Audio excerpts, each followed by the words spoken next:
Well, there was effectively two missions.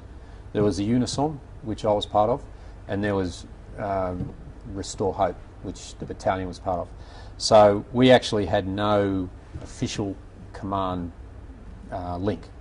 So I continued to, as the commander of the contingent, I reported to the Unison Force Commander, but I also sort of was in support of, if you like, the battalion group, because ultimately what they had was they had an Australian contingent headquarters as well as the battalion. So the battalion ended up in Baidoa. The Australian contingent headquarters was part of the Restore Hope headquarters in Mogadishu. So there was a full colonel and his staff, and then there was Colonel Hurley, then now General Hurley, and his battalion.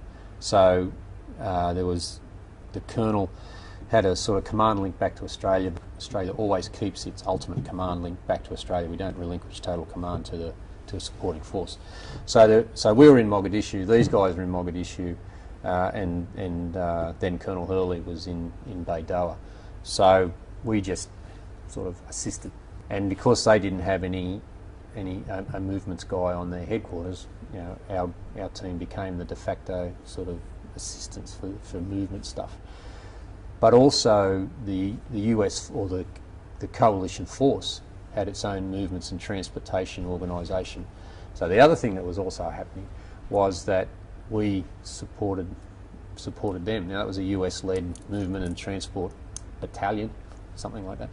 So the intent was that they would come in, they would do their stuff, we would help them, and as it turned out, I actually put some people into their headquarters, because once they took over, we really didn't have a lot to do for Unison, because Unison basically ceased to exist at the time. So I put a few people into their headquarters. I worked with their CO, and then the intention was when all that left, we would stand back up and continue on. So it's business as usual, so to speak. So it was like a supporting role. So I had to juggle both, which worked. There was no issues. I mean, I didn't have any problems. There might have been some sort of concern, but on the ground it worked fine. And you know, we helped where we could, and same with the battalion. I mean, they had their own commands, everything, but we had, you know, ways and means to help out, so we did it.